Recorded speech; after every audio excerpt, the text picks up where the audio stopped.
Hi everyone, it's April and you're watching the Tangled Cat Speaks. This is episode number 4. Today I've got some things that I'd like to talk to you about as far as knitting and crochet. I've got a couple of projects that I've finished. I've got my whip and I've got possibly a repair job that I may have to undertake. The first thing that I want to bring up is a project that I have been working on. It's crochet. It's my doily that I have been mentioning in a couple of my previous episodes. And this is a humbling moment for me because, you know, as knitters, sometimes we get very arrogant and think we know what the pattern is implying, and we don't read further or take further notice of what is going on. It's this doily pattern that I was doing called Oriental Fantasy. Now, it's very difficult to understand this pattern. I think it was written, I don't know if it was written a long time ago when patterns were written differently, or if it was somebody who English isn't their first language, or just somebody who is new at pattern writing and wasn't very thorough.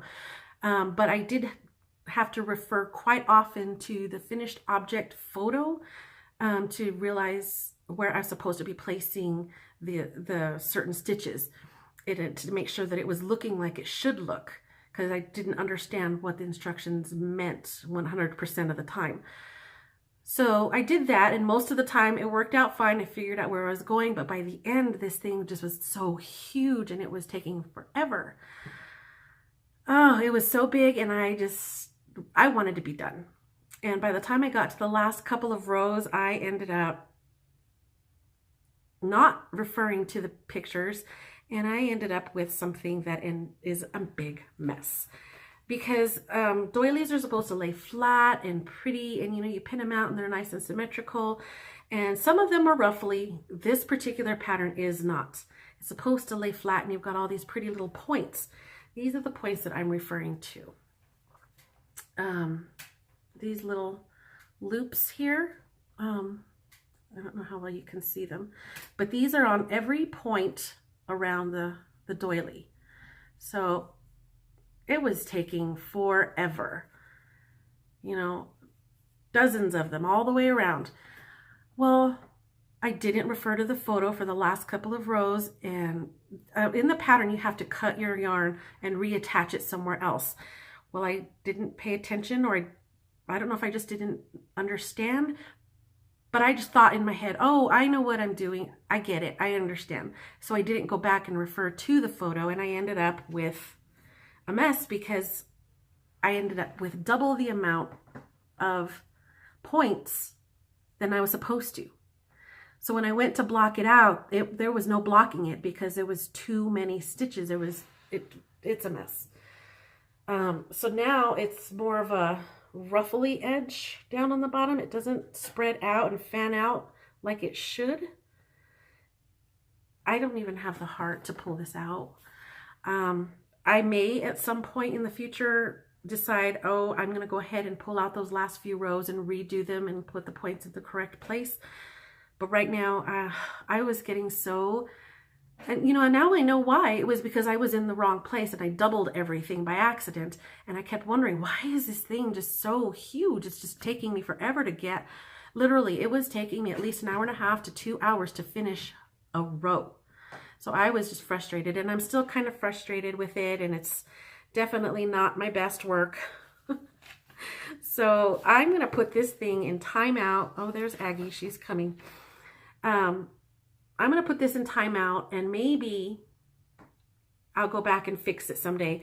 But if I don't, that's okay too, because for me, knitting is, oh, thank you. Knitting is supposed to be fun. Crocheting is supposed to be fun and relaxing. And right now, this is very frustrating for me. So, you know, everybody's going to make mistakes. Put them aside. Push it away. Do something that you love, something that makes you happy, and move forward, because there are too many beautiful yarns and too many beautiful patterns out there to sit down at one and just slog through it and you don't enjoy it. So that's how I'm starting off today. I'm just pushing it aside, taking a breath, and moving forward. So I'm very, very excited about this next thing because I finally, now that I have finished with that doily, I finally was able to get one of my son's socks finished. It's a huge sock, my goodness. And it looks like it's crazy narrow because I did it ribbing all the way around, even on the foot. So it's kind of scrunched in the way ribbing does, and it'll stretch to fit his foot, but it'll be a nice snug fit.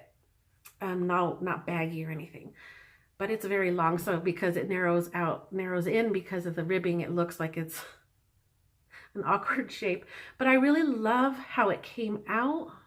The pooling of the colors just turned out so pretty. And here's that fleagle heel I was talking about. I really, other than this taking forever because it was just a long foot, I really enjoyed making this, and I am excited. I finally got one done, and I really want to get the second one done because not only is it for my son, I don't think I mentioned it before, but at the beginning of January, I joined a group on Ravelry, and it's called the Brown Bagging It Sock Club. Brown Bagging It Sock Club. And what we did was back in November or December of 2017, we got 12 lunch bags, brown lunch bags, and we got our sock yarn, different sock yarns, one for each bag, sealed them up, put a number on them, and then throughout 2018, every month we're going to randomly pick one of those bags. So this was my random bag that I chose at the beginning of January. It was this yarn, the 3 leftover yarns that I had thrown into my bag, and my random number generator picked the number on that bag. So I really want to get these done by the end of January so I can move on to the next sock that I'm going to randomly choose in February. So if you really want to get into working on some of that stash sock yarn that you have that you're just building up and you keep saying, oh, I'm going to make socks, and you never do, this is a good excuse. Get over onto the Brown Bagging It Sock Club on Ravelry and put your socks in random bags, and in February you can choose and join along, play in the fun of the, you're going to love it because you bought the yarn, but you're just not going to know which sock yarn that you're using until the day you draw. So it's very exciting. There's no hard and fast rules. It's just fun, and it's just a cute little incentive to get busy on some of these projects that you keep saying you're going to do, and you keep buying the yarn for them and you never do. So, Brown Bagging It Sock Club, come join us. I apologize, I can't remember the name of the person who started the little group, but it's cute. It's fun, and it's just encouraging to see everybody's surprises, So that's what I'm working on. I'm very happy with it. Again, this was made on 3 Irish Girls Adorn, and you know what? I should mention this was sock yarn that I bought a few years ago. And at that time, 3 Irish Girls Adorn fingering was a different yarn, I believe, than what they have now. I think now they call it Adorn Luxe. And there may even be, I think, a sport weight that this might be closer to, because this was actually a pretty heavy fingering. But either way, it's Adorn, and it's 3 Irish Girls. The 2 colors in the leg were Forest Primeval and Aiden, and then the brown is Fresh Earth. So I'm excited. I finally got one done. I got ends to tuck in, but that's okay. I was just excited to finally get it off, try it on him to make sure before I start the second sock, and I'm going to get the other one started tonight. I'm going to get busy on that toe. The next thing that I want to talk about are repairs. I had made these socks, this pair of socks for my other son several years ago. I think this was 2015. These are made on 100% bamboo. I mentioned that I live in New Mexico, and it gets very hot here. It's too hot here to wear wool socks all year round. So I went with bamboo. And actually, you know, they've held up pretty good. They, you know, he didn't get any holes so far. It's been 2 years, a little more than 2 years. He hasn't gotten holes in the toes. The heels are holding up really well. There is some, you know, it's bamboo. It's not going to hold its shape. So, you know, there isn't any, you know, the ribbing doesn't spring back inward. But they still fit. The only problem is I don't know what is going on here on the cuff. I don't know if you can see that. Let me see if I can get a little closer. He's got some fraying going on, and this is on both of the socks. And I don't know if this is just where they might rub on his joggers. He likes to wear joggers. So I don't know if this is where it's rubbing on the elastic of his joggers, or if this is where he holds them when he's pulling them on. But he's got this fraying on the cuff. Now, as far as repairs, these were made toe up. So it shouldn't be that hard to go in, cut a strand, and then start unraveling it to where I want it to be. I've got notes in the project page on Ravelry of which needles I used. So I should be able to go back in, theoretically, go back in and pull that out and add some more yarn. And I do have some of this left. This is, like I said, it's the 100% bamboo yarn. And I had gotten this from a store that I found. I don't even know how I found it, to tell you the truth. I think I was messing around on eBay one time, just looking for yarn. I don't know why I was looking on eBay, but I did. And I found this yarn from Yarntopia Treasures. And they have, you know, and it routed me through everything. And it turns out they have their own website, and I got tons. They've got bamboo. I have bamboo tencel, and I have some in cotton tencel, and I have cotton bamboo. And they're really beautiful colors. And from what I was reading, tencel takes up color like crazy. I'll have to show you some other colors, but it's just beautiful yarn. But like I said, because this is bamboo, it's not going to have all of the properties that we're used to with wool, namely the elasticness. So this kind of doesn't have as much stretch as it did, but it still fits him. They're just maybe a little bit baggy around the ankles. But the reason why I say theoretically it'll work for me to unravel these from the top is because they are a little over 2 years old, and it looks kind of, it almost looks like the stitches are felted.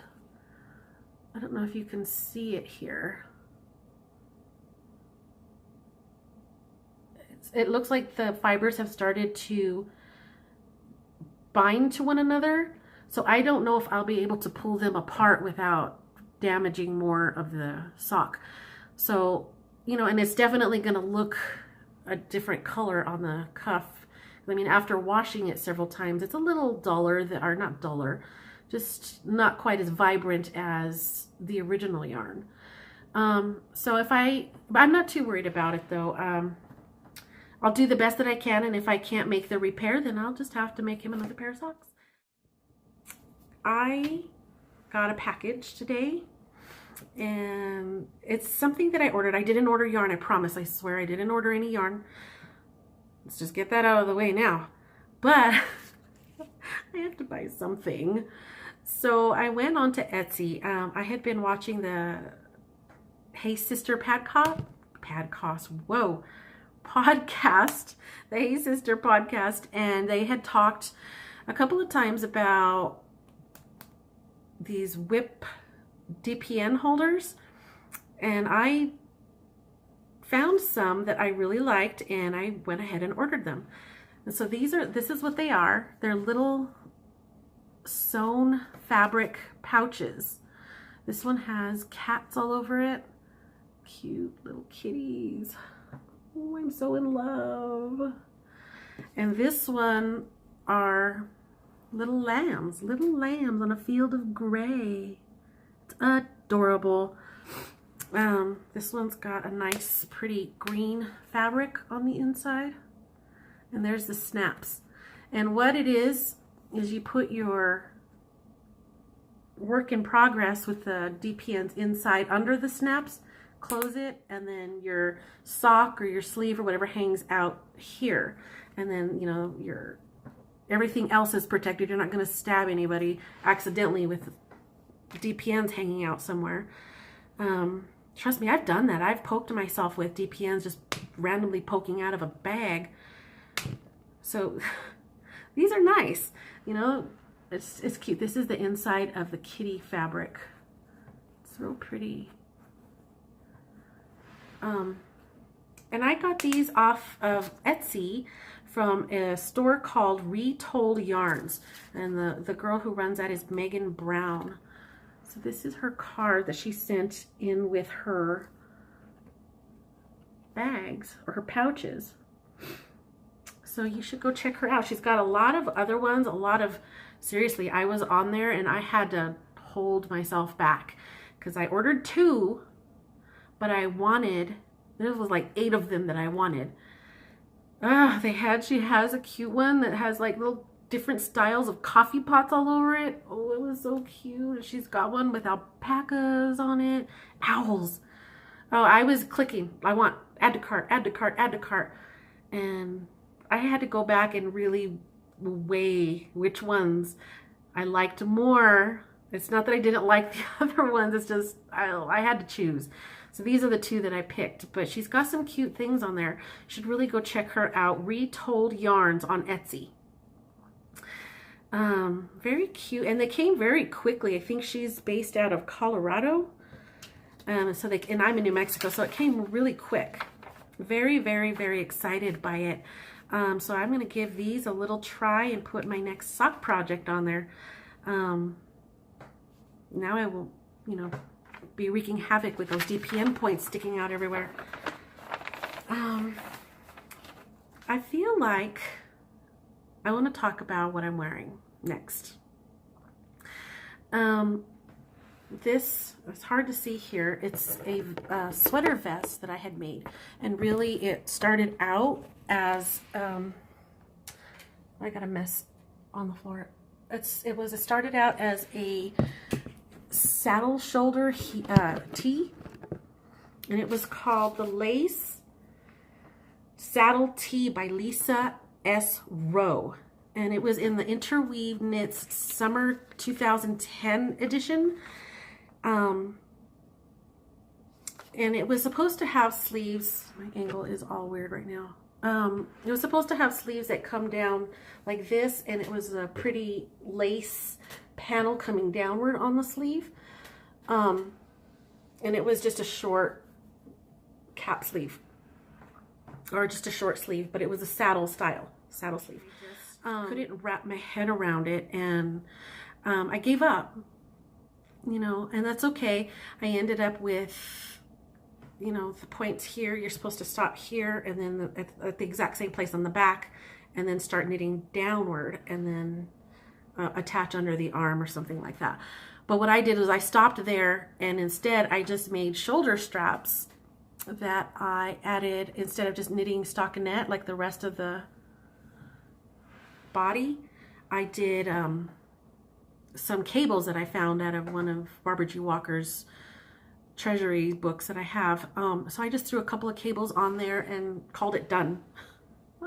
I made it a little bit longer than what they called for, and it was a solid colored tee. And I used different yarn colors for this to make thick and thin stripes. I was Knit Picks Stroll, and I used Duchess Heather, Blue Topaz, Sapphire Heather, Tide Pool Heather, and Forest Heather. So I've got all these 5 colors on here, and it still turned out really cute. You know, I can wear it over something else when it's cooler, because it was kind of cool this morning when I went to work, and it was nice to have that little extra layer. And it's fingering, so it's not too warm. It's a nice layer. So I wore that, and I thought I would show you. I made this back in 2010, I think. Well, no, 2012. The pattern was from 2010, but I made it in 2012. But still, that's quite a long time ago. But I still wear it. It has a few spots where it's pilled, mostly under on the the side of the body, where your arm rubs. And I just have one of the little pill shavers just go in and take off the fuzz, and it's perfectly fine. It's held up really well. And I throw this in the washing machine because the stroll is machine washable, and I've thrown this in the washing machine and it's come out perfectly fine. So that tells you all about stroll. Speaking of stroll, I wanted to show you one other FO, finished object that I have from the Sage and Stone EP series of patterns that I had done. And again, Sage and Stone, the EP is an album by Avriel and the Sequoias, and there's 5 songs on his EP, and I did a pattern for each one. This one is Song for the Seeker. That's the name of that song. And what I made was a cowl.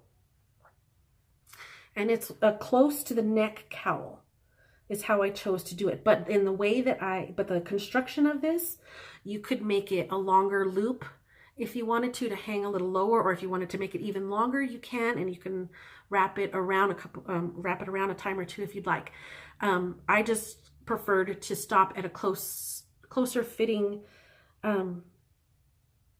cowl, and I worked it back and forth.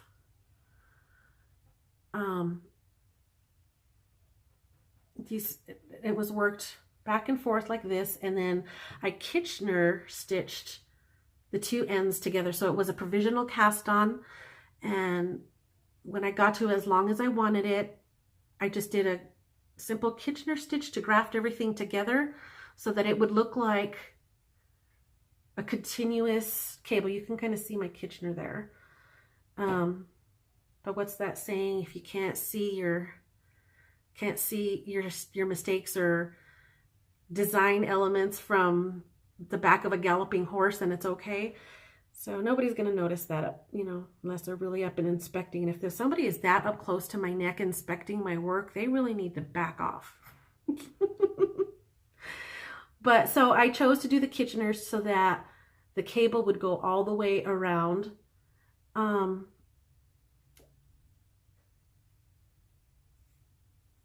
then it's just, you just wear it this way.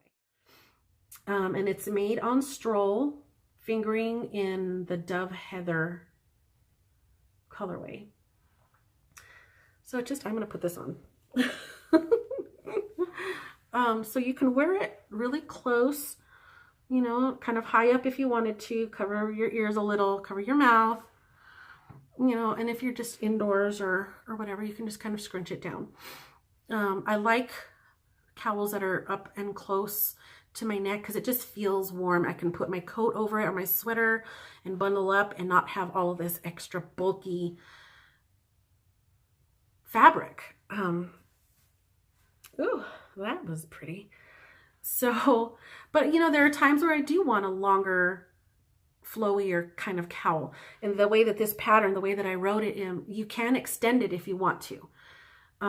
So just keep on knitting until you feel that you've gotten to where you want to get. As long as you finish an entire cable, you can graft it and it'll look seamless.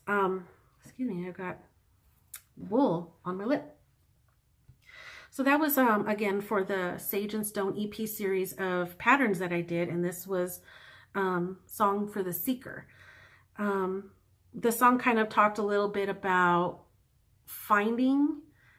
The song kind of just says, it ain't there, or it ain't in that, or it ain't in this. And it doesn't ever say really what it is. But the way that I interpreted this song is kind of like a poem almost. But the way that I interpreted it, it was that it, meaning value in life, what you're looking for, what you're seeking, the bliss in your life, the happiness, and it's not going to be in any one thing. But in all of it together, combined, and all your experiences, all your everything, people you come in contact with, and it all combines to create that bliss, that happiness, the joy that you've been seeking. It was there all along in everything that you've ever done and everything that you will do, and it all kind of intertwines. And that's why I went with cables and a complex series of cables, because everything does intertwine in our lives. And you know, sometimes it seems a little scary and there's a lot of things going on and you don't understand how everything is supposed to be ending up or where it's going to lead to, but that's okay. Things are going to intertwine and you're going to end up where you need to be when you need to be. So I chose cables for this beautiful and very lyrical, poetic kind of song, and I'm very happy with it. This is one of the pieces that really makes me super, super excited. Every time I see it or every time I wear it, I just get very excited about it. I kind of have one other thing that I want to talk about, and it's not really anything super big, but a conversation had come up between myself and a couple of friends. Like I said, I've been knitting and crocheting for over 20 years. I've got a one friend who's been doing it since she was little, on and off, and then more recently in the last few years she's gotten really more consistent with working knitting. And I've got another friend who just learned how to crochet a few months ago, and she's really delved into it. She just picked it up really quick. But our conversation ended up around, she started mentioning, the one that's the newest, she started mentioning how her hands hurt her and her wrists hurt her. And not necessarily in a terrible way, but she's noticing that she's using muscles in her hands and wrists that she had never used before. And not to mention, the three of us do work at the 911 call center, and we're typing all the time. So what that means is when we're knitting, when we're crocheting, or when we're typing, we kind of have you can't really see down here, but we kind of have, you know, our hands, we're typing like this, or we're knitting.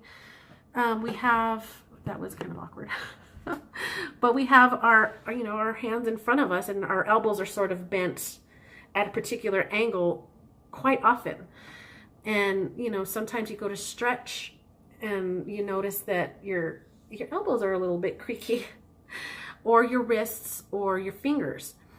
And so I just kind of wanted to remind everyone, stretch your hands, your wrists, your muscles, get up and move, you know, because I know as much as anyone, I know what it's like to sit and just get so involved in your knitting and you forget about time, forget about everything, and you're there for hours, and then you go to get up and do something and you're like, oh my gosh, I'm so stiff.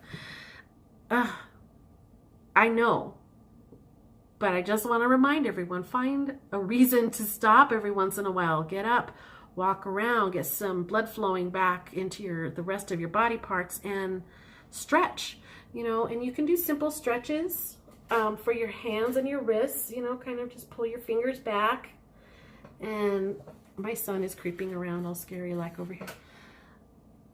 So stretch them back, bend them forward, you know, rotate, and, you know, just make some fists and curl and uncurl your hands, your fingers, and, you know, stretch out your elbows, unlock them. You are putting your body in a position for an extended period of time, and it kind of doesn't like that. You know, so take care of your body.